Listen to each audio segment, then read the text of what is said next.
Hello everyone and welcome back to episode 220 of your favourite Formula 1 show. Yes, Knowing Wheel returns. We apologise there was no podcast last week. That was completely my fault for a change.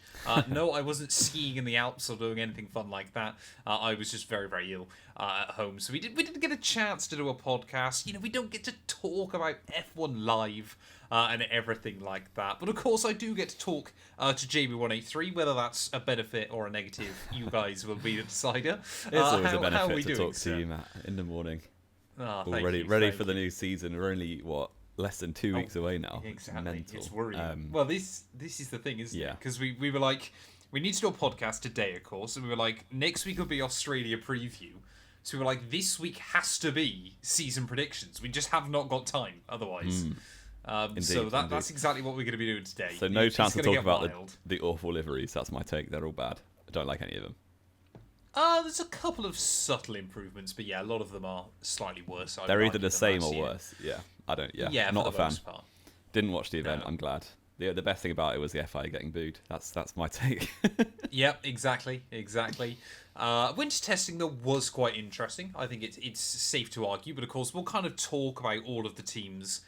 As we discuss through them. So, of course, as always, Jamie and I have made all our predictions for the Drivers' Championship and our 10 Constructors' Championship predictions as well. Obviously, we'll go back through at the end of the year. Whoever's closest to their actual position wins points as well there. Do we want to go top to bottom? Do we want to go bottom to top? How do we want to do this, Jamie?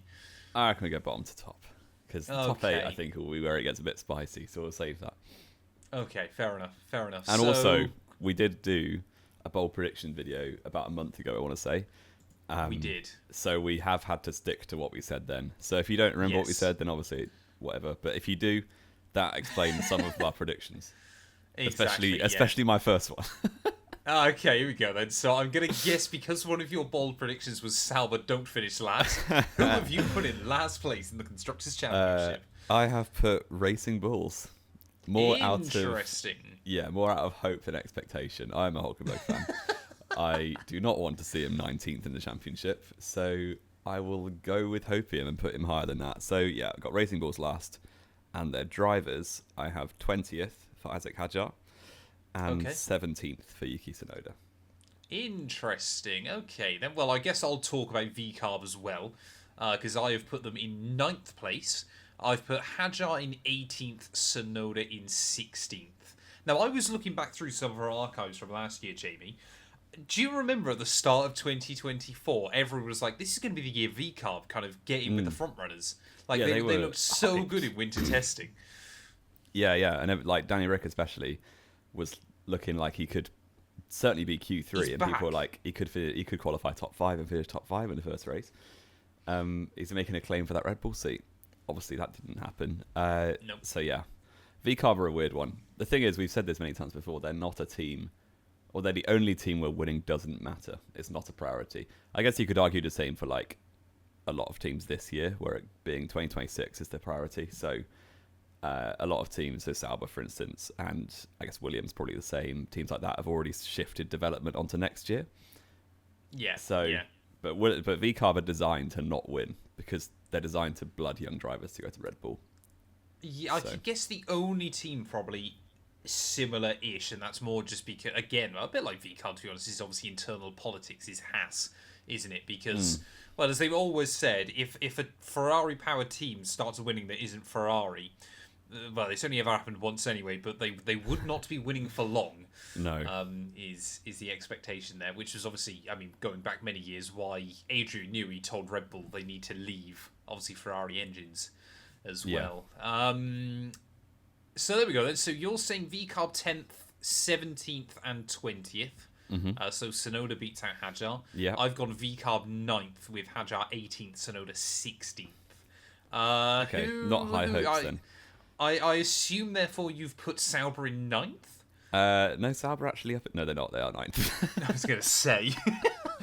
Yes, I do want to talk about Sauber because everyone's been really down on them from testing. Yep. Like, it's just testing. I do get. Oh, here we go. Generally, you can see, like, it's all a blur. You can't read into the times, but you get a bit of a picture, especially of generally the fastest car and generally the slowest car around this track at this conditions at this time of year. So I do think going into the first race, Sauber will probably be the slowest car, and they'll probably be both out in Q1, I'd imagine, in not Bahrain, in Australia. But you never know. The points difference at the back of the grid is always so small that if they just get their trajectory right, obviously Hulkenberg is a much more experienced driver than either of the VCarbs drivers. So development should be okay for them. They made a big step forward in COTA for the last few races of last season. So I'm hopeful. I'm not hopeful of anything major. I think 2026 is what Hulkenberg signed for that team for. But yes, I have gone Sauber 9th. I've gone Bortoletto 19th. And I've gone Hulkenberg 16th. 16th? I just love every time we talk about Sauber listening to your denial and opium. It's so funny. You know what? They weren't the slowest car by the end of last season. Who was slower by the end of last season? Well, I would say they were probably quicker than the VCarb and the Williams. Would you? Well, but the thing about Q3. Yeah, but Las Vegas is just such an odd. Yeah, he did get Q3 in Abu Dhabi, didn't he? Yeah, I mean, a little bit lucky. A few things fell his way there. And Bottas is a much better driver than Nico Hulkenberg. I'm just going to put it out there. I massively disagree. Hence why I said it. I say I've put Sauber in 10th. I've put Bortoletto 20th. Hulkenberg 19th. I think, Audi have obviously got this setup ready to go for 2026. I think we've both discussed it before. We think they made a really good move of putting Bortoletto in, because if it doesn't go well, then they get rid, and it's not an Audi problem. If he does well, then you keep him on, and he's suddenly there for Audi, which works quite fantastically for them. I cannot see any legitimate reason why Sauber would put any more than the bare minimum into this year than they absolutely have to. Because, Audi will already, they've obviously been putting who they want into that team already, not only the drivers, but personnel and things like that. They will be making sure that they get every bit of resource and wind tunnel time, and everything else will be purely focused on next year's car. It genuinely wouldn't surprise me if Sauber this year basically just do a Haas from 2021. Although we both agree that Haas was nowhere near as bad as people think it was. No. And yeah, they were done because they had two terrible rookies who was like the that didn't help. Blind. Pretty much, yeah. I think Sauber this year, I'm gonna say they're gonna score a point. I think Hulkenberg will score a point, but it'll be similar vibes to last year of they'll scrape it somewhere in a chaotic race that just happens to suit the car anyway a little bit. I still don't really get how Qatar suits Sauber. Because it's quite an all aspects track, but it did. For whatever reason, 2 years in a row, it's been Sauber's strongest track by quite a bit. So for seemingly no reason, yeah, it's really, really odd, isn't it? Yeah. But yeah, I think Jamie lives in Hopium. I think Sauber are well aware of how tough this year's going to be. Potentially. This could be where we differ. Okay. Well, maybe. Have I put these too low? Maybe I have. No, it'll be fine. I have gone for Haas in 8th. Interesting, as have I. And looking at my drivers, I'm not sure if this is even possible for them to finish 8th based on where I put the drivers, but I've got Ocon in 12th, and I've got Behrman in 13th. Interesting. I've also got Behrman in 13th, but I've got Ocon in 14th. Oh, so you think Behrman's going to beat out Ocon? I think Behrman is going to beat out Ocon, and I'll tell you why. Yes, I think Ocon very quickly is going to lose favour within that team simply because he's Esteban Ocon. You think they'll find him hard to work with? I've never heard that one before. I think he'll be difficult to work with, and as soon as Behrman starts stringing together some results, and of course, again, we already spoke about it, Ferrari politics, he'll start getting the upgrades first, Ocon will get more unhappy. I don't think we'll quite see a situation like we did at the end of last year where Alpine just built a car for Pierre Gasly. But I can see the tides moving. When Ocon was at Force India with Perez, it only took him 8 races to have a massive fallout with Perez as teammates. So it could all blow up this year. We never know. It could. But yeah, I think obviously Behrman's got, I would say, a much higher ceiling than Ocon does. But He's a rookie. It's his first, or his fourth Formula 1 race, I guess, but it's his first full season. And I just think Ocon will have a measure, but not by much. And if they remain teammates for 2026, not for long. So, yeah, Behrman will have dramatic improvement. Haas, obviously, I think were the slowest team overall in testing, but they did that last year and then rocked up to Bahrain with probably the 5th fastest car or 6th fastest car. So, yeah, don't read into their 5 seconds off the pace times, because I was doing that last year. And they did get a lot better towards surprised. the end of it. Yeah. I think the thing is, again, Haas are... I can see them kind of coming into the season quite comfortably, maybe in the fight with a couple of the teams above them that obviously we'll talk about in a minute. Mm-hmm. But then very quickly just trying to focus more. Once they kind of know they're safely ahead of VCarb and Sauber, focusing then most of their resources on 2026 would be what I can see. Because they've done that very, very effectively, actually, in previous years, and it's worked quite well for them. Of kind of start a year fairly strong and then just put then all the eggs into next year's basket. Yeah, potentially. Potentially. And we were saying pre-show that I would argue from 9th downwards, probably discounting the Sauber drivers if you're doing this without a Sauber bias, from 9th to 18th, it's just hugely messed. Like, it's impossible to predict anyone anywhere. If you get any of them right, it's pure luck. But if I do get any right, it's pure skill. Oh, obviously. Who have you got in 7th place then, Jamie? Next up above Haas, I have gone for Williams. So have I. Wow. And I've this gone is where Carlos things get Sainz. Really boring. Carlos Sainz in 11th and Alex Albon in 14th. So they're kind of circling around those Haas drivers.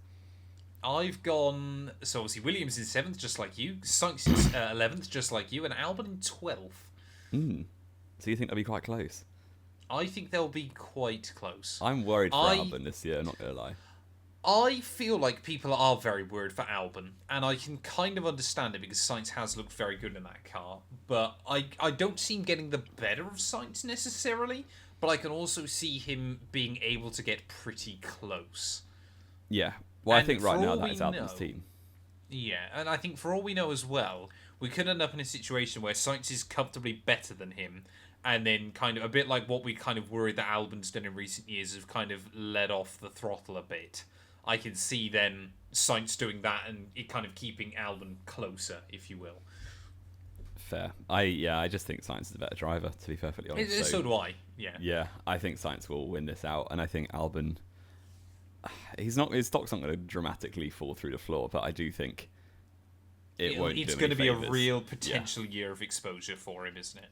Yeah. Because if he beats out Sainz, suddenly everyone's like, "Oh, we need to get him in a top car again because he's good." Yeah. And that Williams could be, for all we know. In the near future. It's not going to be at best. It'll be 5th, won't it? It's not going to be higher than that, surely. I think people have overhyped Williams coming into testing, or coming out of testing. Sorry, I think Williams have gone for some very aggressive runs. Maybe that's give the sponsors some good kind of exposure and things like that. But I think Williams are probably one of the more overhyped teams coming out of winter testing, and it's probably going to be helped by the fact we're in Australia first, which generally we'd imagine suits their car.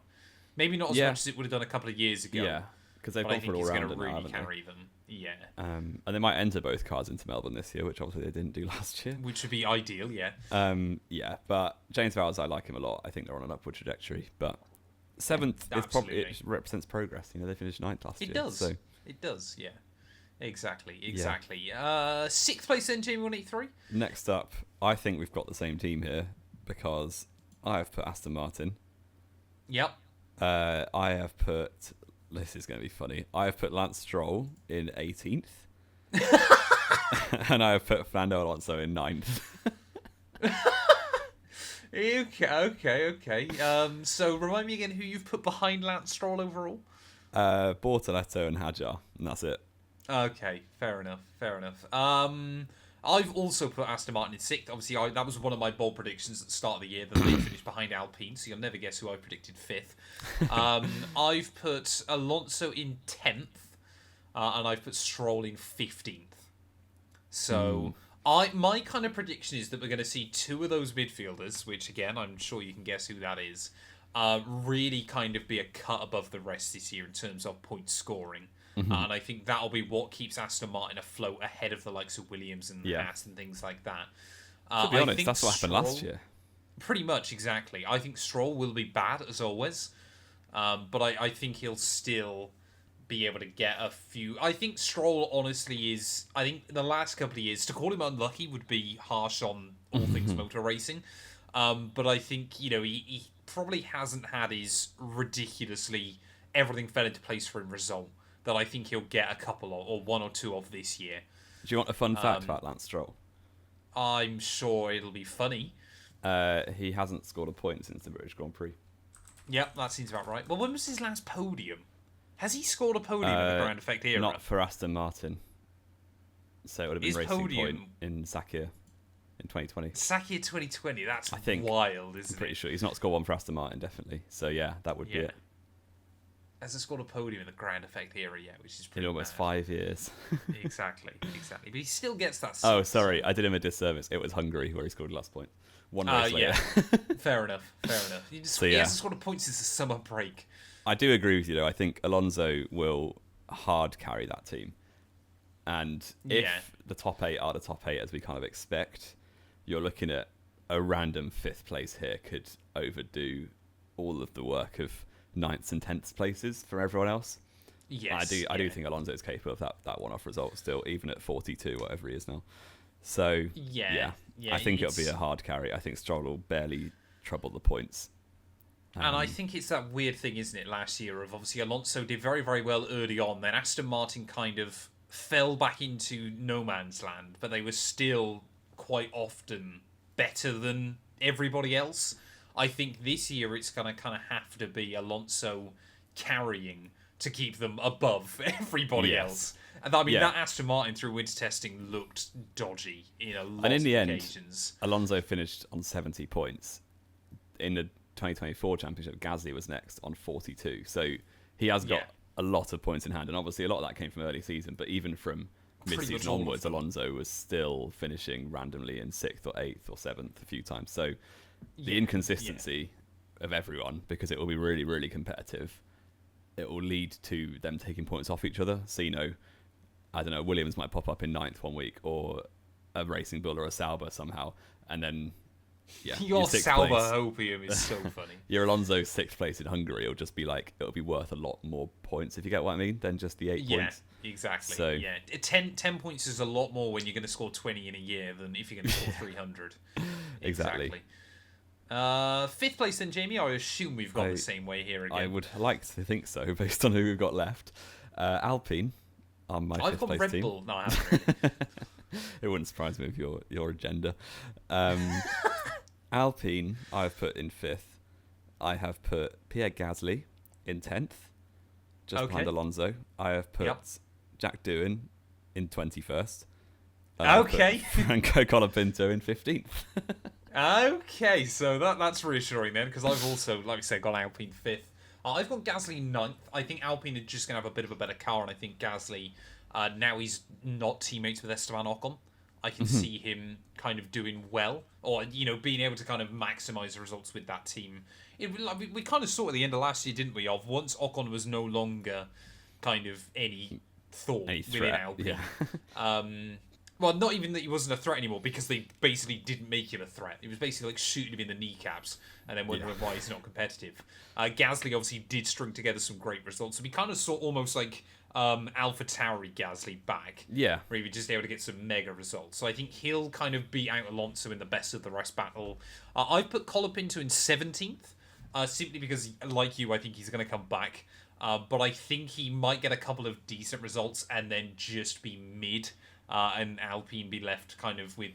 I mean, it's going to be a Flavio Briatore kind of move, isn't it? Of put him in, and then he's actually not that great.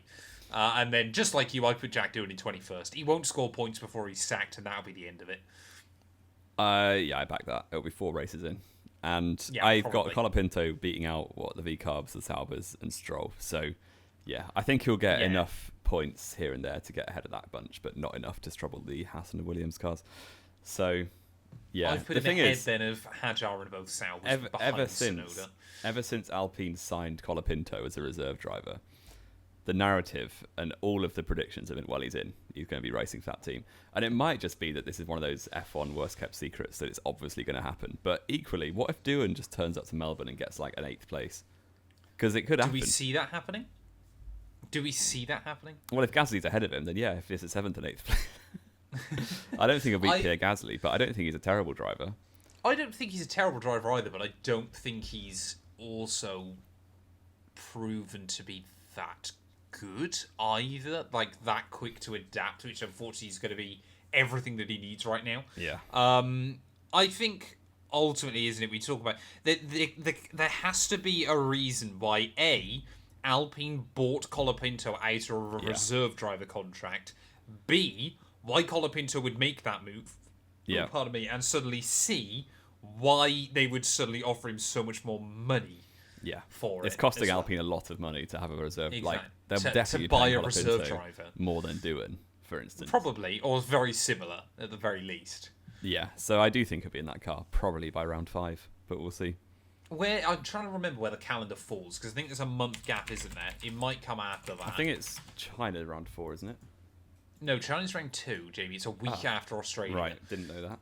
We've got a 2-week break before Japan. Bahrain is a week after that. Saudi. Yes, so it's 2-week break between Saudi and Miami. I think that's where you're going to see the swap. Yeah, okay. I don't think you're not going to want to put Colapinto in on a triple header, I don't think. And if they... Well, actually, they could bring him in for Saudi and watch him crash. I guess that could happen. I think, it's a recipe for disaster, Colapinto at Saudi Arabia, so maybe just avoid that one. And that's Flavio Briatore, though. I can see it happening. Potentially. I saw Flavio Briatore in a restaurant in Monaco, so I tell you that. You did. I watched a fascinating video about his time managing Queen's Park Rangers, which was quite funny. Wow. Because it's the most Flavio Briatore thing in the world. Have you heard about this? I know Tony Fernandez, who used to manage Caterham, managed QPR for a bit as well. So it was Flavio Briatore and Bernie Ecclestone, and I can only assume it played into the politics of Tony Fernandez getting Caterham, was that they sold to him. Wow. Flavio Briatore basically came to QPR apparently and started telling the coaches and people who to put on the team and things like that. He is mental, isn't just he? I want a Delta Wrap today. I genuinely don't think I've ever known someone with such a god complex like Flavio Briatore. The thing is, what annoys me about him as well is he should probably have ended up completely homeless. Like, there's in a million simulations of Flavio Briatore's life, in 999,999 he ends up homeless. Sadly, we live in the one where he's a multi-millionaire. Yeah. Oh, it's quite amusing. But I think, you know what, F1 is more entertaining with him in it. So whether that's for better or for worse, I don't mind it. Okay. Moving on then, Jamie, P4 in the constructors. We've got our top. This is what F1's really all about, isn't it? This is the big 8, exactly. The headline will be written by one of these teams this season. So I am going to start with, in 4th place in the championship, Mercedes. As am I. And that leads me with George Russell in 6th and Kimi Antonelli in 8th. Okay. I almost read out where Hamilton was then, out of it's just force of habit. Yeah. Force of habit. I've put, like I said, Mercedes in 4th, the same. Antonelli in 8th, the same. But I put Russell in 5th this year. Interesting. We both spoke about this pre-show. Mercedes, a bit like Williams, are far too hard. This was a cold circuit, and maybe I'm not as much of a Mercedes fan anymore, although it was still quite fun watching Antonelli going around. I do like Kimi Antonelli.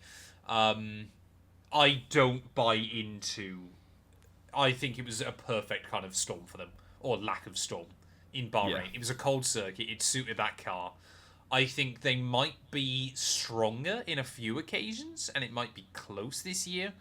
But I think ultimately still although I think Antonelli is going to be good, I think he's still going to be a rookie early on. He's still going to make it, because he not only is he a rookie, he's a young rookie.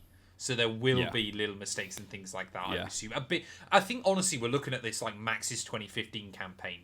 There's absolutely the makings of a world champion there, but still very rough around the edges. Yeah, massively. And because even his junior career has been a bit rushed. And obviously he won Italian F4, then he went straight into F2. So an F2, F2 is hard to read into, but his campaign wasn't It's pointless that to read strong into at this point. But yeah, we shall see. But I don't hold massively high hopes. And the problem is that because he's in that top car, it will be quite obvious when he's not doing that well for him. Whereas if he was just in the midfield and your teammates also in the midfield, it's harder to notice in a way. I kind of hate the fact we've put him in the same position for how much you hate Antonelli and how much I do quite like him. I don't hate him. I want to see him You just do well. hate young Formula 1 drivers. You can admit it. Back in my day, they didn't debut until 23 years old. Lewis Hamilton. Yeah. Who's this kid at 18? No, I don't hate Antonelli. I just think out of those, you just never hype up young drivers. Exactly. I don't think Mercedes will win that many races. The last young driver Jamie hyped up was Nico Hulkenberg. The last young driver I hyped was Hulkenberg, was that? Yeah. I was 10 years old when he debuted, so... Yep, and were you hyping him up? I was a little bit. Oh, man. Yeah, I think Mercedes will win races. I think they won't win that many more than last year. And to be honest, it's going to be so tight. I think we're in for an absolute killer season. Oh, I hate this hype, man. No, I'm well up for it. I think it's going to be a great season. I think we're going to hype it up so much, and after last year was quite good, we're going to end up in a situation where one team has just got a bit more than everybody else. Sadly, it won't be as big a gap as we've seen in previous years, but it'll be like someone's got 3-4 tenths that they can hold everywhere. I would go out and say, we haven't got there yet, but my top 5 drivers in the championship, I think with 3 rounds to go, they'll all still be in with a shot. No, won't happen. Won't happen. I'm sorry. I'm going to be the pessimist here for a change. I'm up for it. I'm well up for this season. It's settled earlier because of... Earlier than last year? Not earlier than last year, but around the same time. Okay. In very different context as well to last year. Okay, we shall see. But I think Mercedes will be just on the coattails of that big top pack. I think Russell will win a few races. I don't think Antonelli will. Okay. I think I've said Antonelli will win a race this year, haven't I? My bold predictions. Yeah, I think Antonelli we get a podium or 2. Yeah. Okay. Yeah. Okay. P3 then, Jamie. 3rd in the constructors. You're going to laugh at me for this, but I don't care. I put Red Bull. Oh, okay. So have I. That's fine. But you're going to laugh at where I put the drivers. Yes, I am. Because Liam Lawson in 7th place. So have I. Max Verstappen in 2nd place. Oh dear God. Yeah, fair enough. The thing is, I can't even argue because it could well happen. I think Max is the best driver on the grid, quite not comfortably, but by a little bit of a gap. So where have you put him? I've gone, say, Red Bull 3rd, Lawson 7th. I put Verstappen 6th. Although I'm seeing this year with a different narrative to you. Max is not going to finish 6th. That's ridiculous. My point is, I think we're going to see a slightly different narrative to what you think we're going to see this year. Of Red Bull and McLaren, I think are going to be comfortably a bit better than Mercedes. Red Bull, you mean Ferrari and McLaren? Yes, sorry, Ferrari and McLaren even. I think they're going to have a few tenths over Red Bull and Mercedes. Red Bull and Mercedes then are just going to start cheap because as soon as Max realises, if a world championship isn't possible this year, which is what I think is going to happen, they will put their focus on 2026 because why wouldn't you? A team like Red Bull, especially, they're completely financially covered. They haven't got to worry about anything else. You may as well. So I think we're going to see, potentially a bit like 2008 of Ferrari and McLaren kind of get so into a fight this year that it might screw them over next year. But I think Mercedes and Red Bull are going to be battling for that P3. And like you said, I think they might be able to get a couple of wins each. I feel like it's going to be one of those situations where the Red Bull is probably a slightly better all-round car. But when you get either track conditions or a circuit that suits the Mercedes, it's going to be comfortably better, which is why I've put George above Max overall. Or if you get a circuit which really highlights driver skill, like a wet Interlagos, then Max might just win. So okay, yeah. You want to believe that's what happened? I'll justify why Verstappen's 2nd. I think we're going to be, as I said, in for a great season where you've got the McLarens, the Ferraris, and one Red Bull in that really, really tight group at the front. And I think I'm not going to argue. I can completely understand why you put him there for what you think the season is going to happen. I just don't think that's how the season's going to go. And I really think it'll be such a close championship fight. Honestly, between my top 5, probably towards the end it'll be between the top 2 with a few races to go. But yeah, I think the Red Bull will be a slight step behind the McLaren, but Verstappen is a better driver than anyone else on the grid in my mind, so he will drag all that he can out of that and just come up short. Don't get me wrong, I don't think Max isn't going to drag everything out of that car either. Yeah. But the other thing, Jamie, you've got to factor in, which I know potentially sounds ridiculous but is important. Race ban. No, not race ban. Oh. Nothing near what I was going to say. Genuinely, Max Verstappen's got a kid on the way. Oh, that will change your perspective. It could. It's that famous quote from Alonso, wasn't it? With the when he was going around outside of Schumacher at 130 yards. Exactly. Like, I know he had a wife and kids at home, and he would have to lift off. But it is true, like that aspect, and it's potentially. You could read this 2 different ways, but I think especially for Max, obviously, because it's so well documented about his childhood as well, I think that could really not necessarily change him as a driver as such, but that will take up brain capacity this year. There's a reason very few Formula 1 drivers have children. Rosberg won a championship with kids. Did he have kids at that point? I think so. I'm pretty sure he did, yeah. Did he? He had one of his 2, I think. I can't remember when Nico Rosberg had children. Well, it's not something that crosses my mind that often, to be honest, but I'm pretty sure he had his first kid in 2015, I want to say. Yeah, because 2015 went so well for him that year. Well, but obviously the kid was alive in 2016, he was still a father when he won his championship. Yeah, but it's much easier at that early time. Of the kid's not going to remember anything, of course. Fair. I mean, if Max fathers anything like his own father did, then he won't take on any capacity at all. But I don't think he will. Yeah. But yeah, I think we're reading into that a little bit. It worries me that I can't see anything held by Rosberg's family. Well, good. He keeps a very secret life, but yeah. Max second for me. I really hope he wins the championship in a car that's not the quickest, as he did last year, but we shall see. Okay, fair enough. This we will probably differ on. I'm almost certain, since you predicted it, we'll definitely differ on the next one. Because in second place, I've gone for Ferrari. That's probably the same. As have I. Yep. But I have gone Charles Leclerc in 4th and Lewis Hamilton in 5th. Okay. Let's say it again. I'm seeing a different narrative this season. I've gone Ferrari second, just like you, sir.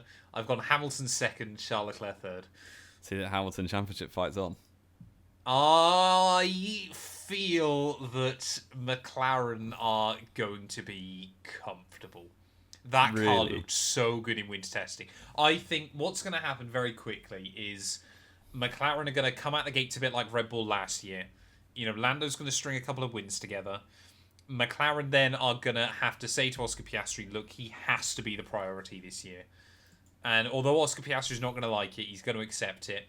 Ferrari will get better, and I think will be close enough to fight frequently, but not always. I think that McLaren is just going to be it's kind of going to screw over the end of the ground effect era of it's just going to be a bit too quick, a bit too often. It might even be as well, of course, because we haven't factored in. Effectively, this year is split into 2 separate championships anyway, of the first 8 races with flexi wings, and then Spain onwards without. I think that's going to be McLaren. Have they announced that's when they're going to? Yeah. Spain is when that changes, when they're going to put all the new testing in for it. So wow. I think we could end up seeing a situation where McLaren have absolutely steered into those flexi wings still, are going to be comfortably. And when I say comfortably, I mean like 3/10, not like a second like we used to see. So you think they'll get 1-2 in the first race?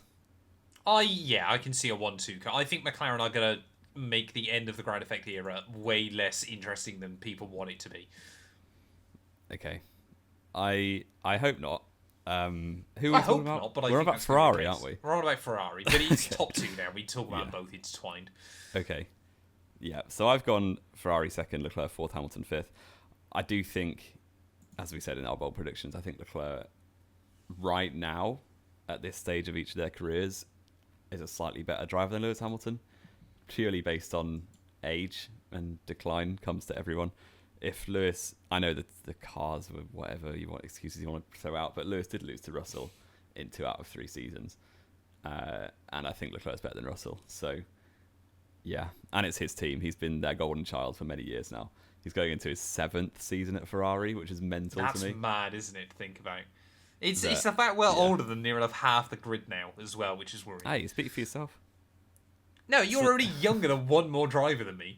Yeah, exactly. That's one. I think it's only the rookies. Clearly younger you're than still me. young with that voice break. I will edit that one out. No, Oscar Piastri. Oh yeah, I forgot about Piastri.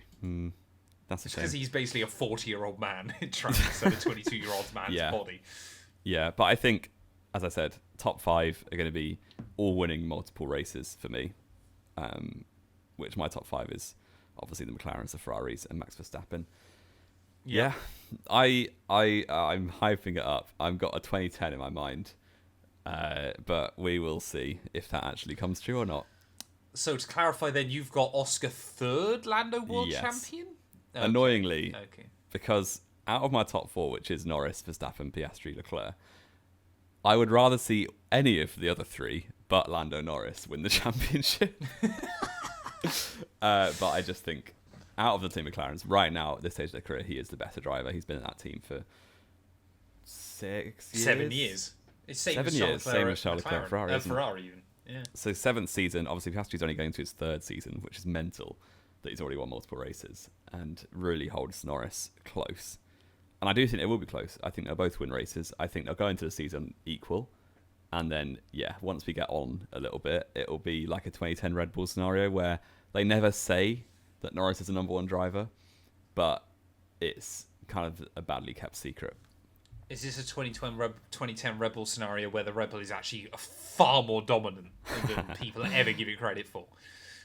Well, it was quicker, but it wasn't dominant because they just couldn't finish races for half of the season. It was quite unreliable, but it was easily the fastest car most of the time. Yeah, it was, yeah.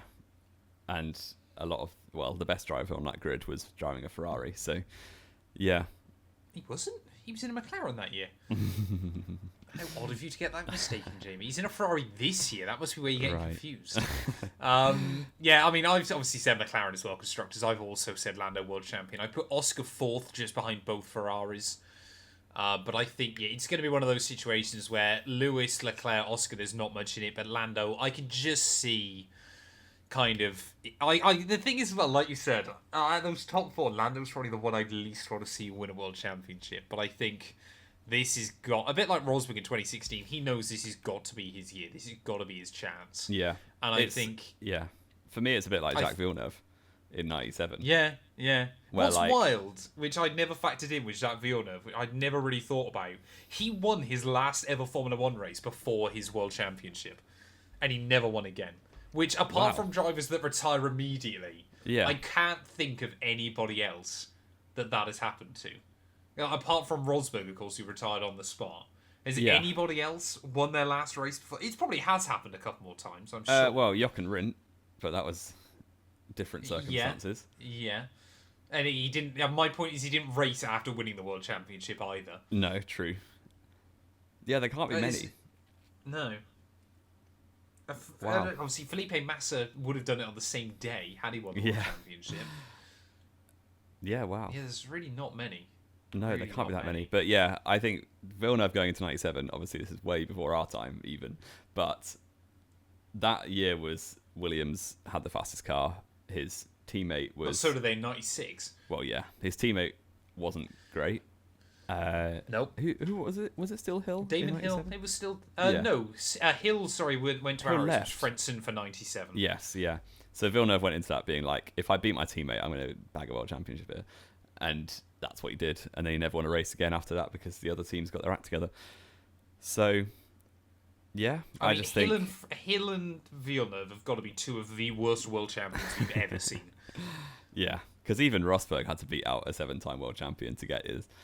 Not at the time, obviously, only a 3-time champion, but still, to beat out Hamilton over the course of a season, even if there was a bit of reliability involved, he was the thing is, with Rosberg, I always give him stick about it because he was lucky, but he was also in a situation where I can completely respect the fact that he put himself in a situation where luck fell on his side that made the difference. Yeah. Which is impressive in of itself against Hamilton. He put himself in a situation where luck could make the difference. Yeah. Which he hadn't been able to beforehand. No. Is the big thing. In a situation that Lando Norris couldn't even manage last year. Yeah, because McLaren, get it straight, McLaren should have won the championship last year, based on this car pace. I think should have is harsh. I think could have is definitely fair. I think should have is still a bit harsh. They fumbled so many wins mid-season for Norris. I think people forget though just how ridiculously OP that Red Bull was at the start of the year. Still, what 4 wins? Because he got 5 wins, wasn't it? No, he had 4. He had back-to-back at the start. Oh, he had the mechanical failure in Australia, yeah. And then 2 more back-to-back. So, yeah, but they were comfortable wins. They were comfortable. And again, it's things like right at the end of the year. Obviously, Red Bull was fastest in Qatar as well. Like, that car just suited that circuit. Norris still threw away a good 18 points there, didn't he? He still threw away a good 18 points. My point is, if he got the gap down to like 30 points heading into Qatar, Max still would have wrapped it up. Potentially. Like, I think we look at Brazil as kind of being that was the moment. Point of that was what broke Norris, wasn't it, basically? Yeah. I think broke is a bit harsh, but yeah, he was just a bottle job. He didn't deserve to be. That race proved that he didn't deserve to be world champion that Exactly. year. Which now we both said he's going to be world champion this year, which is quite funny. Yeah, I think we've only ever predicted Hamilton or Verstappen to win championships on this show before. So, that's a new one. I believe we have, yeah. It must be. That's quite... No, did we say... What did we say for 2022? You probably said Leclerc. I'm sure I said Verstappen. I can't remember. I think you did put Verstappen in the end. I reckon you said Leclerc based on Ferrari hype train. Find this now all of a sudden. Yes. Shall we run through our orders? And comments, let us know yours and let us know how stupid Matt is for putting Verstappen in 6th. Yeah, okay. So, I can't find the predictions. My order for the Drivers' World Championship in 2025 Formula 1 World Championship is Lando Norris, P1. P2, Max Verstappen. P3, Oscar Piastri. 4th, Leclerc. 5th, Hamilton. 6th, George Russell. 7th, Liam Lawson. 8th, Antonelli. 9th, Alonso. 10th, Pierre Gasly. 11th, Carlos Sainz. 12th, Esteban Ocon. 13th, Ollie Behrman. 14th, Alex Albon. 15th, Franco Colapinto. 16th, Nico Hülkenberg. 17th, Yuki Tsunoda. 18th, Lance Stroll. 19th, Gabriel Bortoleto. 20th, Isaac Hadjar. And 21st, Jack Doohan. We have not got many in the same position. I think counting up now the order. I think our teams are almost the same. Our teams are basically identical apart from your Sauber. I think they are identical apart from your Sauber Hope, which I said before. Is quite funny. And if I didn't make the bold predictions before, then I probably would have put Sauber last.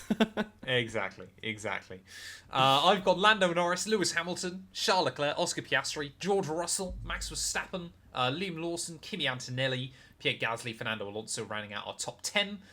Carlos Sainz ahead of Alex Albon, Ollie Behrman ahead of Esteban Ocon, Lance Stroll, Yuki Tsunoda, Franco Colapinto, Isaac Hadjar, Nico Hülkenberg, Gabriel Bortoleto, and Jack Doohan in 21st. And constructors, we both said McLaren in P1, we both said Ferrari P2, we've both said Red Bull P3, Mercedes P4, Alpine P5, Aston Martin 6th, Williams 7th, Haas 8th, I've said VCarb 9th, Jamie said Sauber, and I said Sauber 10th, Jamie said VCarb. So let us know your bold predictions down in the comments below, or not so bold predictions perhaps. Let us know your predictions for the season. It's probably going to be the best way to do this. Formula 1 is almost back, Jamie. I'm genuinely so excited to do it. Well, you've ruined my hype by telling me the McLaren are going to dominate, but I'm hyped. I'm still excited. But I think it's going to be one of those years where F1... It's like last year when they tried to hype up the championship battle between Red Bull and if McLaren. Norris wasn't so bad, then it would have been a championship battle. Yeah, I know. And here you Norris so bad, and you put him as your world champion. Shocking. Exactly. Shocking. I'd rather have put Verstappen, but I just couldn't bring myself to do it. Lando Norris is going to be the best world champion since Damon Hill, and I look forward to it. I feel now. Yeah. Okay. Thank you all so much for watching, though. Actually, get yourself subscribed if you're not already. We're still trying to hit. I would have done more with it recently had I not been ill. But we're 840 subscribers. We've got 160 to go before we hit 1K, which allows us to start YouTube paying us so we can do more with the show. But yeah, better thank you cameras, all. see us in HD. Better camera, see us in HD, and all that good stuff. We might even be able to do more shows at some point. But yeah, thank you all so much as always for watching, and Jamie and I will be back next week, ready to preview the Australian Grand Prix.